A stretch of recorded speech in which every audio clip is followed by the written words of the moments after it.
Guys, my big green buddy over here and I would like to thank you for showing up to this class of the Comic Book University. We've broken this particular subject down into 9 different parts, and here's one of them right now.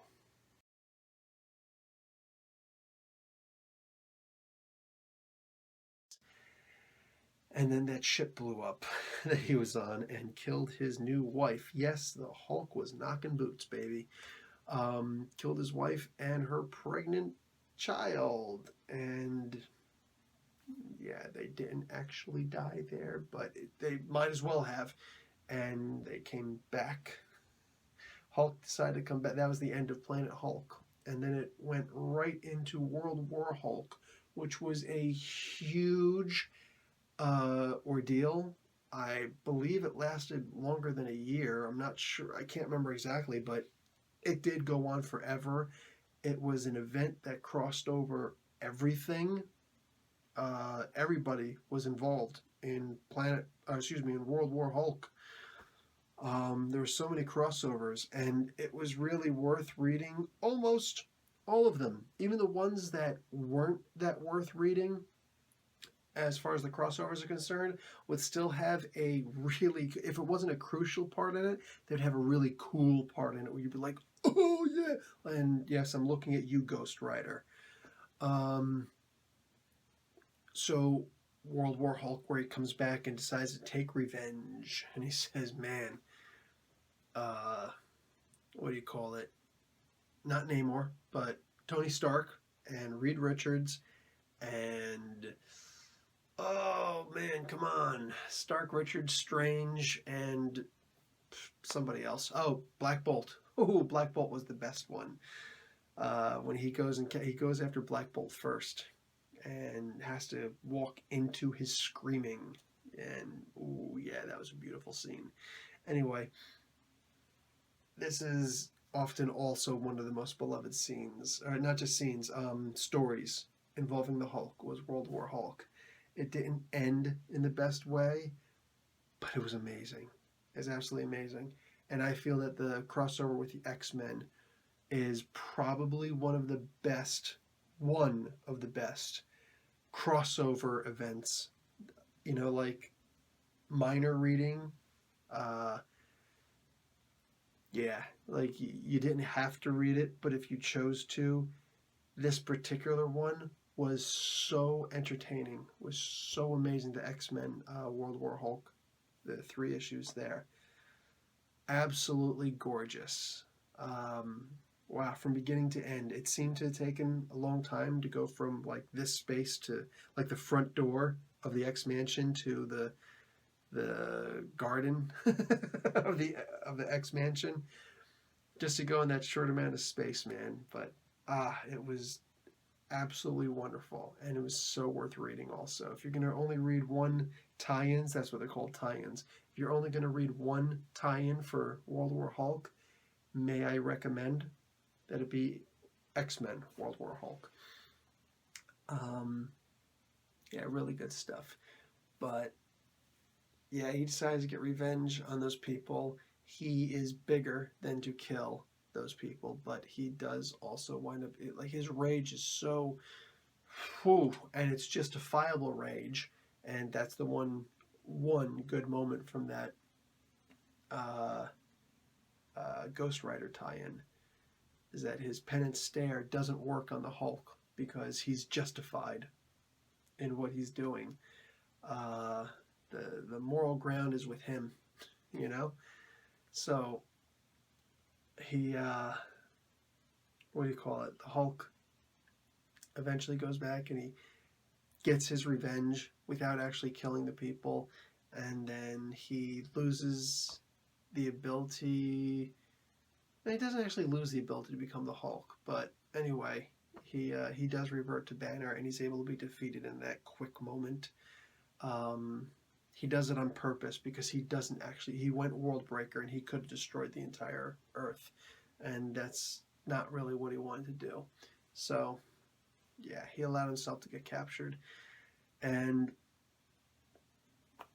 actually, geez, the story became, it didn't even begin. The Hulk didn't even continue from that point for about a year or so, it became the Incredible Hercules comic book. Yeah, that was fun. It's cool that they took Banner and they took the Hulk off of the table for a while after that amazing, series, but that amazing run, I should say. But then they turned the book into the stories of Hercules, and he did the Chaos War, Chaos War, right? God War, Chaos War, and it was actually a fairly entertaining story. How Hercules eventually went on to become a regular mortal as punishment for, saving everybody. Isn't that funny how that works? Green Lantern had a story like that also. So, uh, the Hulk one came, or the Hercules one came first. Anyway, so eventually Banner came back, and therefore the Hulk came back, and this was the Red Hulk story, and really good stuff.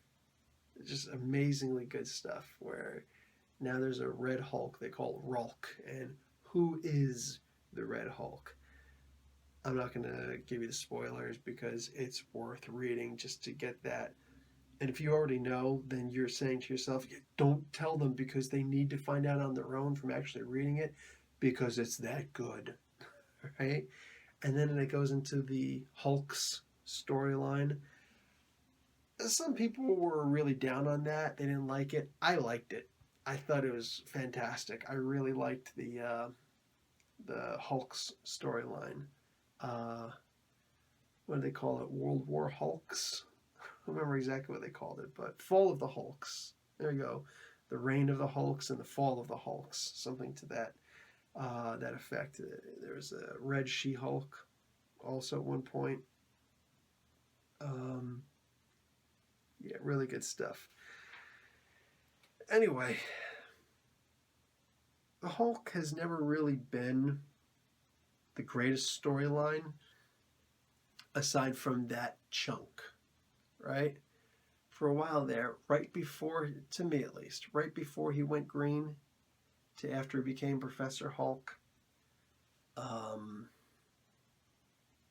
not too long after he became Professor Hulk, and it kind of went dark for a while, like he's fighting the UFOs, which was, there was a really good scene in one of the battles. Hulk gets completely incinerated and then heals within a couple of steps, Good scene. But for the most part, he's with the Pantheon, fights them first, and then becomes part of them and controls them, and I don't know, goes out for ice cream with them, whatever. It wasn't the most entertaining stuff for me. I'd actually dropped off from reading them for a while. Mid-90s guys, so many of us long-term fans, we actually got so sick and tired of comic books that we actually just stepped away from them entirely. What were you going to do? What could you do? It was really just that bad. And to prove it, Marvel actually went bankrupt around that time. What was it, 1997, 98? Like around there, 1997, I think it was. Marvel went bankrupt.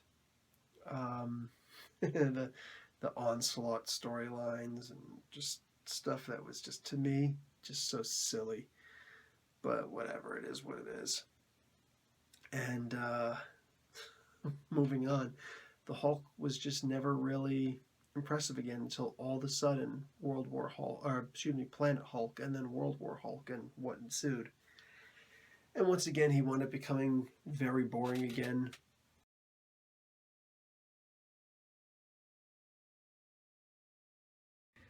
Guys, thanks for stopping by. This is Professor Bill, the absolute best teacher you'll ever have, at the Comic Book University, the definitively greatest school you're ever going to attend. And you too can attend the Comic Book University simply by hitting subscribe below. Take part in the conversations by discussing below, and send a like my way. I appreciate it. Talk to you later. Class dismissed.